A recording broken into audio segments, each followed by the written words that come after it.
बताया जाएगा। तो यहाँ पर जो पहला क्वेश्चन देख सकते हैं, एक त्रिघात बहुपद के अधिक से अधिक शून्यकों की संख्या होगी। यहाँ पर 4 ऑप्शन दिया गया है। और दूसरा क्वेश्चन दिया गया है, संख्या 140 का अभाज्य गुणनखंड होगा। 4 ऑप्शन दिया गया है, तो उसको हल करके जो है आपको बताया जाएगा। यहाँ पर देख सकते हैं, सबसे पहला जो क्वेश्चन क्या था, एक त्रिघात बहुपद। तो त्रिघात बहुपद किसे कहते हैं, जिसके ऊपर जो है x के ऊपर 3 घात हो, उसे त्रिघात बहुपद कहा जाता है, जिसमें 3 शून्यक होते हैं। त्रिघात में कितने शून्यक होते हैं, 3 शून्यक, और द्विघात में 2 शून्यक होते हैं। इसमें ऑप्शन 4, 3, 2, 3 यहाँ पर दिया गया है।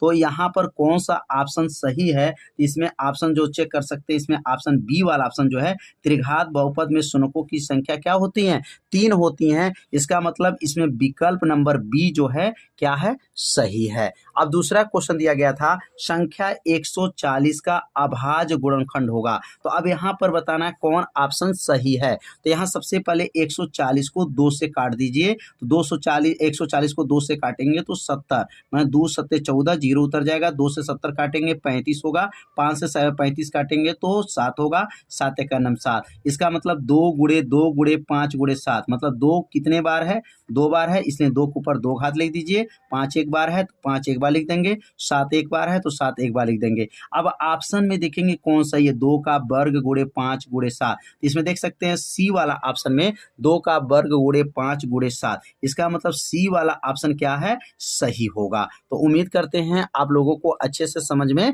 आ रहा होगा। तो इस वीडियो को पूरा जरूर देखिए। यहाँ पर दिया गया है भाज्य, भाजक, भागफल एवं शेषफल में संबंध बताइए। इसमें 4 ऑप्शन दिया गया है। तो भाज्य, भाजक, भागफल के बीच में संबंध आपको स्थापित करना है। तो भाज्य बराबर सूत्र क्या होता है, तो भाज्य बराबर होता है भाजक गुणे भागफल प्लस शेषफल होता है। तो यहाँ ऑप्शन को चेक करेंगे कि भाज्य बराबर कहाँ पे लिखा गया है, तो लिखा गया यहाँ पर भाज्य बराबर है भाजक गुणे भागफल प्लस शेषफल है। तो इसका मतलब इसमें ऑप्शन अगर देखा जाए तो सी वाला ऑप्शन आपको दिखाई दे रहा है कि भाज्य बराबर है भाजक गुणे भागफल प्लस शेषफल। सी ऑप्शन क्या है, सही है। तो अब अगला प्रश्न को देखते हैं, क्या प्रश्न आया हुआ था।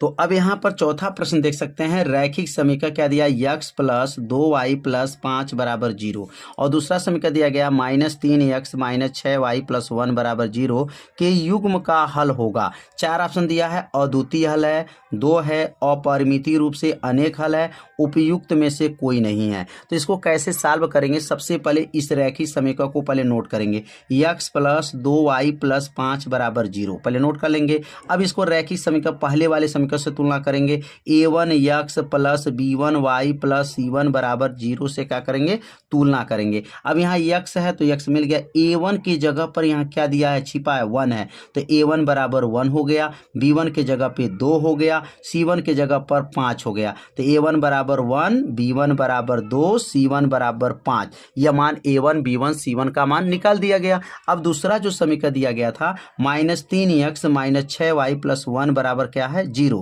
अब इसको दूसरे वाले रैखिक समीकरण से तुलना करेंगे, a2x plus b2y plus c2 बराबर 0 से क्या करेंगे, तुलना कर लेंगे। यह पहले वाले समीकरण से तुलना है और ये दूसरे वाले समीकरण से क्या करेंगे, तुलना कर लेंगे। अब यहाँ पे देखेंगे a2 बराबर क्या है, तो a2 के सामने देखेंगे a2 बराबर -3 दिया गया है, और b2 के जगह पर -6 दिया गया है, और c2 के जगह पर 1 दिया गया है। तो यहाँ पर क्या क्या मान लिखेंगे, a2 बराबर -3, b2 बराबर -6, c1 बराबर 1, यहाँ पे नोट कर लेंगे। और नोट करने के बाद से यहाँ पर 3 मान आपको निकालना पड़ेगा, a1 बटा a2, b1 बटा b2 और c1 बटा c2। तो यहाँ a1 बटा a2 अगर निकालते हैं तो a1 का मान ऊपर देख सकते हैं 1 है, और a2 का मान -3 है, तो 1 बटा -3 हो गया। और b1 बटा b2, तो b1 कितना है, 2 है, और b2 क्या है, -6 है, 2 बटा -6, इसको काट देंगे तो 1 बटा -3 हो जाएगा। c1 का मान 5 है और c2 का मान 1 है तो C1/C2 5/1 है।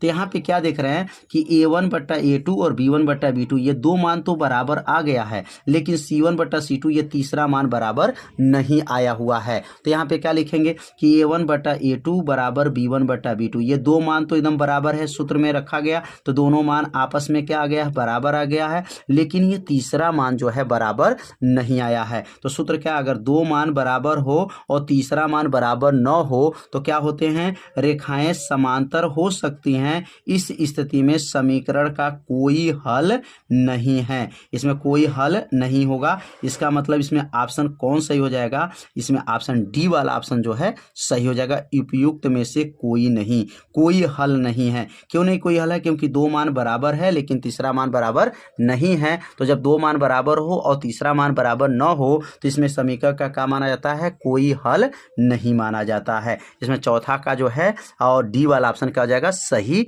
हो जाएगा। यहाँ देख सकते हैं डी वाला ऑप्शन उपयुक्त में से कोई नहीं है। तो यहाँ पर जो है इस क्वेश्चन को अपने कॉपी में क्या कीजिए, आपसे विद्यार्थी नोट भी करते चलिए, जिससे आपका ये पेपर क्या हो जाए, एकदम सरल हो जाए।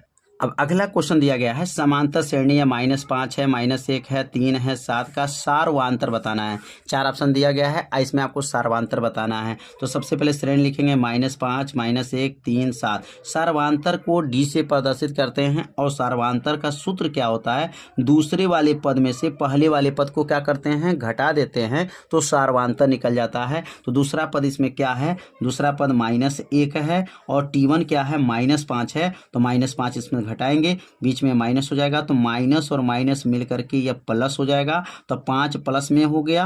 अब 5 में से 1 को घटा दीजिए तो क्या आ गया, 4 आ गया। तो इसमें ऑप्शन देखेंगे डी वाला ऑप्शन जो देख सकते हैं सही है। सर्वांतर किसमें से घटेगा, दूसरे वाले पद में से पहले वाले पद को घटाएंगे तो सर्वांतर यहाँ 4 आ गया। इसका मतलब डी वाला ऑप्शन जो है क्या है, सही है, क्योंकि डी में जो है 4 दिया गया है। अगला जो दिया गया द्विघात समीकरण ax² bx + c = 0 का विविक्तर होगा। तो विविक्तर का सूत्र क्या होता है, आपसे विद्यार्थी पढ़े होंगे, सूत्र याद होगा, b² - 4ac। क्या होता है, b² - 4ac। ये द्विघात समीकरण दिया गया है और उस द्विघात समीकरण का विविक्तर क्या हो जाएगा, b² - 4ac। इसमें सी वाला ऑप्शन क्या हो जाएगा, सही हो जाएगा। अगला प्रश्न दिया गया है, दो बिंदुओं का बिंदु जो दिया गया 2,3 है और 4,1 के बीच की दूरी होगी। अब यहाँ दूरी पूछा जा रहा है, तो दूरी कैसे निकाला जाएगा। तो सबसे पहले यहाँ दिया गया 2,3 है और यहाँ 4,1 दिया गया है। तो अब इसके बीच की अगर दूरी निकालना है तो इसको x1 मानेंगे, इसको y1 मानेंगे, इसको x2 मानेंगे, इसको y2 मानेंगे।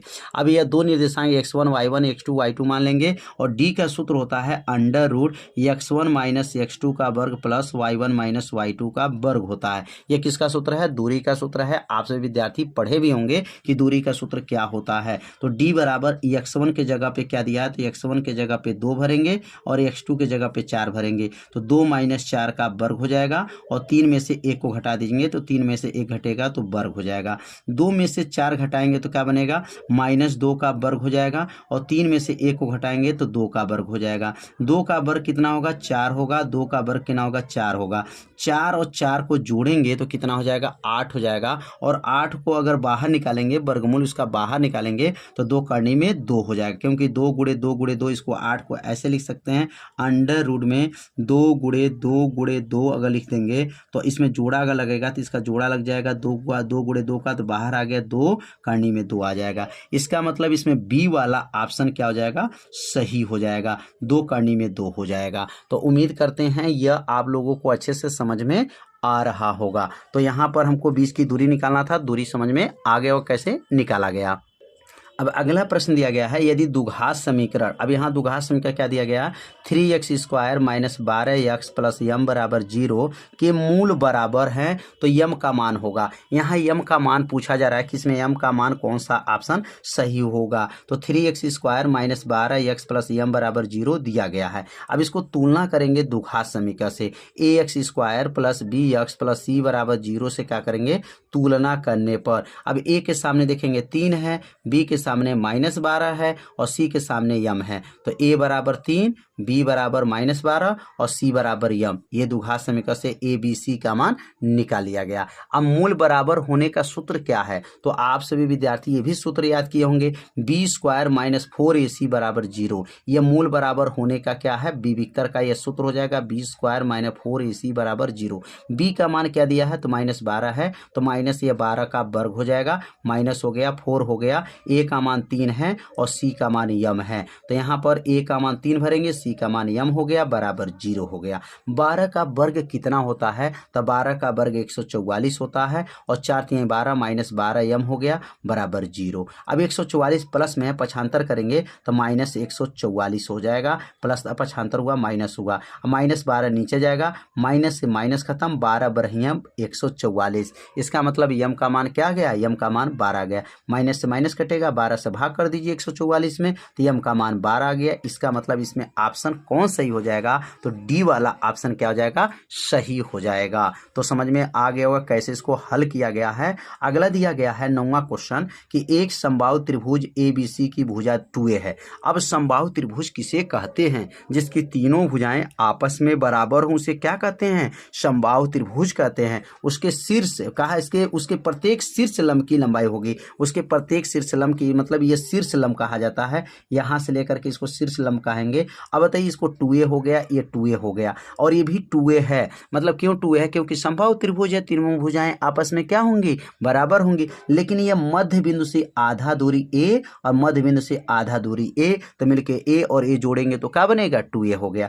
अब इसमें इस ये शीर्ष लंब पूछा जा रहा है, तो शीर्ष लंब का मतलब होगा लंब पूछा गया, तो लंब का सूत्र क्या होता है, कर्ण का वर्ग माइनस आधार का वर्ग होता है। कर्ण कितना है, तो कर्ण इसमें देखेंगे इस त्रिभुज में कर्ण कितना है, तो 2a है, तो इसमें लिखेंगे 2a का वर्ग हो गया, माइनस हो गया, इसमें आधार कितना है, तो आधार a, क्योंकि यह आधे त्रिभुज का हमको प्रयोग करना है। तो शीर्ष लंब जब निकालेंगे तो ये आधे त्रिभुज, कोई दोनों में से कोई एक त्रिभुज का आपको प्रयोग करना पड़ेगा। तो 2 का वर्ग करेंगे तो क्या बनेगा, 4a का स्क्वायर हो जाएगा, 2a का स्क्वायर 4 स्क्वायर हो जाएगा, a का वर्ग हो गया, 4a स्क्वायर में से एक a स्क्वायर घटा दीजिए तो क्या बचेगा, 3a का स्क्वायर हो गया। वर्ग से इसका कर्णी हट जाएगा, तो वर्ग से इसका कर्णी जब हट जाएगा तो बाहर आ जाएगा a कर्णी में 3। अब a कर्णी में 3, सी वाला ऑप्शन देख सकते हैं, a कर्णी में 3, यह ऑप्शन क्या हो जाएगा, सही हो जाएगा। तो कैसे निकाला गया, आधे त्रिभुज का ही प्रयोग करना है, यह लंब है, यह आधार है और यह कर्ण है, इसमें लंब निकालना था, तो लंब का सूत्र लागू कर दीजिए पाइथागोरस प्रमेय के अनुसार, तो कहना गया a कर्णी में 3, सी वाला ऑप्शन सही है। अब अगला क्वेश्चन दिया गया है, निम्नलिखित सारणी का माध्य होगा, इसमें माध्य निकालना है, माध्य मतलब समांतर माध्य। क्या दिया गया, वर्ग अंतराल 1 से 3, 3 से 5, 5 से 7, 7 से 9, 9 से 11, 3 2 4 2 3 दिया गया है। इसमें ऑप्शन दिया गया कौन ऑप्शन सही है। तो माध्य कैसे निकाला जाता है, सबसे पहले वर्ग अंतराल लिखते हैं, उसका मध्यमान करेंगे, बारंबारता हुआ और एफ हुआ। वर्ग अंतराल कहाँ से, 1 से 3, 3 से 5, 5 से 7, 7 से 9, 9 से 11, यहाँ नोट करेंगे, 1 से 3, 3 से 5, 5 से 7, 7 से 9, 9 से 11, और उसका मध्यमान दोनों जोड़ के आधा, 1 और 3 जोड़ेंगे तो क्या होगा, 4 और 4 का आधा 2, 3 5 8, 8 का आधा 4, 7 5 12, 12 का आधा 6, 7 9 16, 16 का आधा 8 हो जाएगा, और 9 11 जोड़ेंगे तो क्या आ जाएगा 20, 20 का आधा 10। यह मध्यमान का मतलब दोनों के जोड़ के आधा लिखा जाता है, और ये बारंबारता दिया गया है, 3 2 4 2 3 दिया गया है। अब इसका एफ और एक्स को गुणा करेंगे, मध्यमान का गुणा बारंबारता में होगा, 2 तिहाई 6 होगा, 4 दूनी 8 होगा, 6 चौको 24 होगा, 8 दूना 16 हो गया, 10 तिहाई 30 हो गया। सबको जोड़ेंगे तो कितना उत्तर आएगा, 84 आ जाएगा, और बारंबारता को जोड़ेंगे तो 14 आ गया। और समांतर माध्य का सूत्र क्या होता है, तो यहाँ पर सिग्मा एफ एक्स बटा सिग्मा एफ होता है, मतलब एफ एक्स वाला जोड़ और एफ वाला जोड़ से भाग कर देते हैं तो समांतर माध्य निकल जाता है। तो यहाँ सिग्मा एफ एक्स का मान कितना है, 84 लिख देंगे, और एफ वाला मान का मान 14 आ गया। 14 में 84 का भाग कर दीजिए, कितने 14 चौको 14 छक्के क्या ना जाएगा 84 हो जाएगा। इसका मतलब 6 बार में जो है भाग गया है, इसका मतलब इसमें ऑप्शन जो है डी वाला ऑप्शन क्या हो जाएगा, सही हो जाएगा। तो समझ में आ गया होगा कि यह सिग्मा एफ एक्स का मान 84 का, इसको गुणा करके सबको जोड़ना था तो 84 आया, और एफ वाला मान 14 आया, 14 से भाग किए, 6 बार में यह भाग गया। अब अगला क्वेश्चन दिया है साइन 29 और काश 63 का मान होगा। अब देखिए ये ऐसे क्वेश्चन बोर्ड में नहीं पूछा जाएगा, लेकिन ये प्रश्न ऐसे प्रश्न आ चुका है क्योंकि 90 माइनस थीटा वाला क्वेश्चन बोर्ड से हटा दिया गया है। तो यहाँ साइन 29 है, काश 63 है। अब यहाँ पर 90 में क्या घटा दें 27 हो जाए, तो देखिए नीचे 63 दिया हुआ है, किसी एक को बदला जाता है। तो यहाँ क्या लिखेंगे, साइन उतर गया, 90 में से 63 घटाएंगे तो क्या बनेगा 27 होगा। तो ये नीचे वाला मान ऊपर समझिए घटता है 90 में से, तो साइन 90 माइनस 63 हो गया। और ये सूत्र होता है साइन 90 माइनस थीटा क्या बनता है, काश थीटा बनता है। इसी तरह यहाँ साइन 90 माइनस 63 तो क्या बनेगा, काश 63 होगा, क्योंकि ये थीटा है तो थीटा बनेगा, और यहाँ 63 है तो 63 बनेगा। तो काश 63 बटा काश 63 हो गया, दोनों कट जाएगा, उत्तर कितना आ गया, 1 आ गया। अब इन दोनों में से कोई एक को बदलना रहता है, आप साइन को बदलिए या काश को बदलिए, जिसमें से आप बदलना चाहें बदल सकते हैं। अगर साइन को बदलेंगे तो 63 घटेगा, काश को बदलेंगे तो 90 में से 27 घटाया जाएगा। और दोनों का सूत्र आपको याद रखना पड़ेगा, तब साइन का है तो साइन का सूत्र काश होता है और काश का सूत्र साइन होता है। तो ये सूत्र को समझ में आ गया होगा कि 90 में से 63 घटाएंगे तो 27 होगा, और ये सूत्र बना sine 90 minus theta cos theta हो गया, कट गया, उत्तर आ गया 1। तो यह विकल्प कौन सा हो जाएगा, ए वाला ऑप्शन जो है सही हो जाएगा।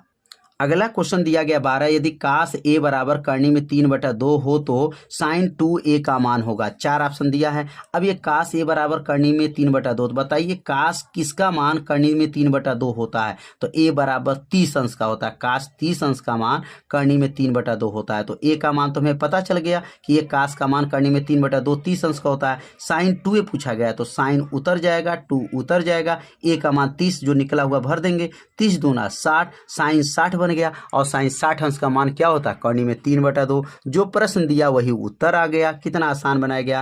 पहले काश में पता करेंगे करनी में 3/2 कितने अंश का होता है, तो 30 अंश का है, और एक जगह 30 रखेंगे, 30 दूना 60, साइन 60 और साइन 60 का मान करनी में 3/2। ऑप्शन डी वाला ऑप्शन क्या हो जाएगा, सही हो जाएगा। जो प्रश्न लेके चले उत्तर वही आ चुका है। अगला प्रश्न देखेंगे 13 में, तो क्या दिया गया, 1 + tan स्क्वायर ए बटा 1 + cot स्क्वायर ए का मान होगा। यहाँ पर भी 4 ऑप्शन दिया गया है, तो कैसे बदलेंगे देखेंगे। यहाँ पहला सूत्र बनेगा 1 + tan स्क्वायर ये भी सूत्र है, और 1 + cot स्क्वायर ये भी सूत्र है। तो 1 + tan स्क्वायर किसका सूत्र होता है, ये सेक स्क्वायर का होता है। और 1 + cot स्क्वायर किसका होता है, कोसेक स्क्वायर का होता है। तो यहाँ दो सूत्र आपको लागू किया गया, 1 + tan स्क्वायर सेक स्क्वायर बना, और 1 + cot स्क्वायर कोसेक स्क्वायर बना। अब सेक स्क्वायर का सूत्र क्या होता है, 1/cos स्क्वायर होता है। किसका है, सेक स्क्वायर का 1/cos स्क्वायर होगा, और कोसेक का 1/sin स्क्वायर होता है। ध्यान दीजिएगा, सेक का 1/cos और कोसेक का 1/sin होता है। जो नीचे रहता है वो सबसे ऊपर भेज देंगे, तो क्या जाएगा, साइन हो जाएगा, या वहाँ 1 में गुणा कर लेंगे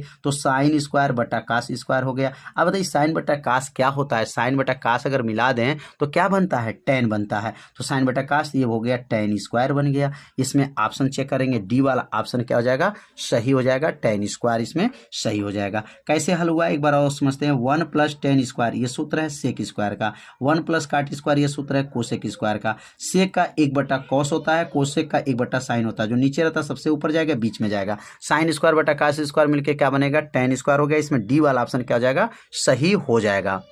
अब अगला क्वेश्चन दिया गया साइन 2a = 2 sin a सत्य होगा जब a बराबर है।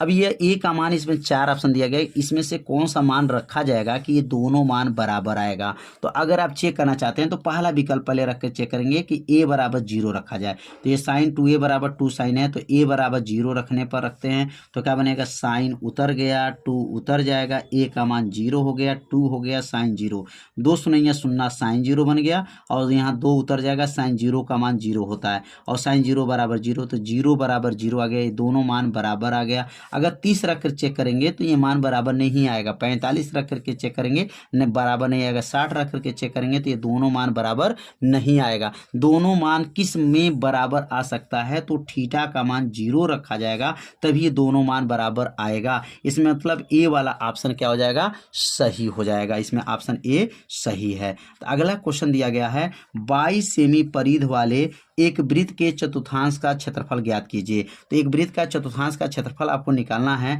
और परिधि क्या दिया है, 22 सेमी दिया है। तो परिधि 22 सेमी हो गया। परिधि का सूत्र होता है 2πr बराबर 22 हो गया, क्योंकि परिधि का मान दिया था और 2 उतर गया, पाई का मान 22/7 हो गया, बराबर इंटू आर हो जाएगा बराबर 22।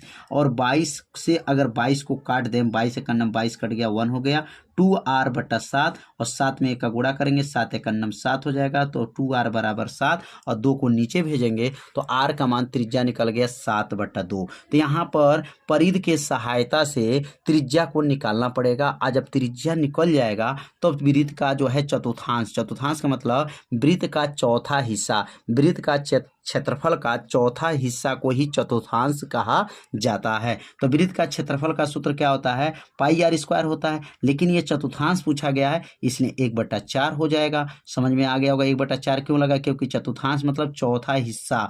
1/4 πr² हो गया, 1/4 हो गया, पाई का मान 22/7 हो गया और r का मान जो निकाला गया है त्रिज्या परिधि के सहायता से वो यहाँ पर रख देंगे 7/2 × 7/2। यहाँ 2 बार क्यों लिखे हैं, क्योंकि वर्ग है, 1/4 उतर गया, पाई का मान 22/7 हो गया, 7/2 × 7/2, 7 से 7 खत्म हो जाएगा और 2 से जो है यहाँ पर 22 को काट दीजिए, 11 हो गया, 7 में 7 का गुणा करें, फिर 4 से इसको काट देंगे तो यहाँ पर जो कटेगा तो क्या आ जाएगा, 7 में 7 से 7 कट गया, अब 11 7 77 हो जाएगा और 4 दूनी 8 हो जाएगा। ये काटने के बाद से क्या बचेगा, 77/8 जो है सेमी का स्क्वायर। तो ऑप्शन चेक कर लेंगे 77/8 कहाँ है, सी वाला ऑप्शन 77/8 सेमी जो है यह ऑप्शन सही हो जाएगा। सी ऑप्शन क्या है, सही है। तो उम्मीद करते हैं 15 प्रश्न आप लोग को अच्छे से समझ में आ गया होगा। तो इसे अपने कॉपी में नोट भी करते चलिए जिससे आपको अच्छे से समझ में आता रहेगा। और अगला देखेंगे, अगला क्वेश्चन क्या है, कैप्सूल संयोजन है। कैप्सूल में क्या रहता है, कैप्सूल में देखेंगे कैप्सूल जो बनाते हैं ऐसे कैप्सूल, जो दवा वाला कैप्सूल देखेंगे, इधर जो है आपका वृत्त जैसा रहेगा, ऐसे वृत्त रहेगा, इसमें 2 अर्ध जो है गोला होता है और एक बेलन होता है। तो 2 शंकु, इसमें शंकु तो है नहीं, एक बेलन तो रहता है, 2 अर्धगोला, एक बेलन है और इधर 2 अर्धगोला रहता है। शंकु जो कैप्सूल खाते हैं दवा वाला उसको चेक करिएगा कैसे आकृति रहता है, बीच में बेलन होता है, इधर किनारे जो होता है अर्धगोला होता है। इसका मतलब बी वाला ऑप्शन सही होगा, एक बेलन एवं 2 अर्धगोला होता है, एक बेलन है और 2 अर्धगोला है कैप्सूल में। अगला दिया गया कुछ आंकड़े का माध्य तथा बहुलक क्रमशः दिया गया है, 32 तथा क्या है 35 है। माध्य क्या है 32 है और बहुलक क्या है 35 है, तो उनका माध्यक होगा। तो माध्य लिखेंगे यहाँ 32 दिया है, बहुलक 35 दिया गया है। सूत्र क्या होता है, 3 गुणे माध्यक बराबर बहुलक प्लस 2 गुणे माध्य। अब इसी सूत्र में मान भरेंगे, 3 उतर गया, माध्यक उतर जाएगा, बहुलक 35 है, 2 उतर गया, अब माध्य जो है 32 है, 35 को उतार देंगे और 32 दूना क्या हो जाएगा 64 हो जाएगा, दोनों को जोड़ेंगे 99 होगा और 3 को नीचे भेजेंगे, 99 को 3 से काट देंगे, माध्यक 33 आ गया। इसका मतलब डी वाला ऑप्शन क्या हो जाएगा, सही हो जाएगा। सूत्र को याद रखिएगा, 3 गुणे माध्यक बराबर बहुलक प्लस 2 गुणे माध्य सूत्र होता है। इसी सूत्र में इसको भरा गया है तो माध्यक कितना निकला है 33 निकला है, बहुलक 35 है, माध्य 32 है, 32 में 2 का गुणा हुआ 64, दोनों को जोड़ा गया 99, 3 नीचे गया, 3 से 99 काट दिया गया, 33 आ गया। तो विकल्प नंबर 17 जो है आप लोग अच्छे से समझ गए होंगे। अब अगला क्वेश्चन 18 निम्नलिखित बारंबारता जो है सारणी का बहुलक बताना है, बहुलक वर्ग बताना है। तो यहाँ पे देखेंगे 8 है, 7 है, 19, 18 है, 19 है, 6। इसमें सबसे बारंबारता किसका अधिक है, 19 का है। 19 के सामने 15 से लेकर 20 तक है, तो लिखा गया है इस सारणी में 19 की बारंबारता क्या है, अधिक है। 19 के सामने देखेंगे बारंबारता, 19 के बारंबारता क्या है, सबसे अधिक है। इसकी वर्ग जो अंतराल क्या बनेगा, 15 से 20 होगा। तो लिखेंगे बहुलक वर्ग क्या हो जाएगा, 15 से 20 जो है इसमें ऑप्शन सही हो जाएगा। तो ये ऑप्शन अपना जो है पेपर में मिलान कर लीजिएगा, कौन सा ऑप्शन दिया गया है, 15 से 20 इसमें ऑप्शन सही होगा। क्यों, क्योंकि यहाँ पर जो है बारंबारता क्या है, सबसे अधिक दिया गया है। 2 पासे को एक साथ उछालने पर दोनों पासों पर प्राप्त संख्या का योगफल 10 होने का परिकता ज्ञात कीजिए। अगर पासा को उछाला जाता है 2 बार और उसमें जो है अगर कुल स्थिति की बात किया जाए तो अगर पासा 2 बार उछालते हैं तो एक बार उछालने में 6 स्थितियां होती हैं, 2 बार उछालेंगे तो 6 × 6 टोटल स्थिति 36 हो जाएगा। पासा को एक साथ 2 पासे को एक साथ उछालने पर कुल स्थिति क्या बनेगा, जब दो पासा है तो एक में 6 दूसरे में 6, तो 6 में 6 का गुणा करेंगे, कुल स्थिति 6 हो जाएगा। अब संख्या कर ऐसा संख्या है, पहले पासा में दूसरे पासा में जब मिलाया जाएगा दोनों संख्या का जोड़ने पर 10 आएगा, तो पहले पासा पर 4 आएगा तो दूसरे पर 6 आएगा, या पहले पर 5 आएगा दूसरे पे 5 आएगा, या दूसरे पर आपका पहले पर 6 आएगा दूसरे पे 4 आएगा। 6 4 10, 5 5 10, 6 4 10। मतलब और कौन सा ऐसा संख्या बनेगा जोड़ने पर 10 आना चाहिए। तो कितनी संख्या बन सकता है, बस ये 3 संख्या केवल बन पाएगा। अन्य संख्या बनाइए, बैठाइए, क्या बैठ पा रहा है कि दो संख्या का जोड़ेंगे पासा में, वह जोड़ने पर 10 आना चाहिए। तो 4 6, 5 5, 6 और 6 4 के अलावा और कोई संख्या नहीं होगा। वह हो गया अनुकूल स्थिति हो गया 3। और प्रायिकता का सूत्र होता है अनुकूल स्थिति बटा कुल स्थिति। अनुकूल स्थिति 3 है और कुल स्थिति 36 है। 3 से 36 काट देंगे, 3 एक 3 और 3 से 36 कटेगा 12, 1/12। इसमें ए वाला ऑप्शन क्या हो जाएगा, सही हो जाएगा। अब एक लास्ट क्वेश्चन बचा है 20वां नंबर, बहुविकल्पी फाइनल हो जाएगा। अब एक पासे को एक बार फेंकने पर सम संख्या, अब सम संख्या जब कौन कौन आता है, तो अगर एक पासे को उछालने पर कुल स्थिति कितनी होती है, 6 होती हैं। अगर एक पासा को उछालेंगे तो 6 संख्या से ज़्यादा संख्या नहीं आता है। जो पासा होता है 1 2 3 4 5 6 लिखा होता है, तो एक बार उछालने पर टोटल स्थिति 6 होता है। अब सम संख्या कौन कौन आ सकता है, 2 आ सकता है, 4 आ सकता है, 6 आ सकता है। तो कुल स्थिति इसमें 6 हो गया और अनुकूल स्थिति 3 है। 1 2 3 संख्या, अनुकूल स्थिति 3 हो गया। प्रायिकता का सूत्र होता है अनुकूल स्थिति बटा कुल स्थिति होता है। अनुकूल स्थिति 3 है और कुल स्थिति 6 है। काट दीजिए, 1/2 आ जाएगा। 1/2 इसमें सी वाला ऑप्शन क्या हो जाएगा, सही हो जाएगा। तो उम्मीद करते हैं यह 20 बहुविकल्पी क्वेश्चन जो है आप लोगों को अच्छे से समझ में आ गया होगा।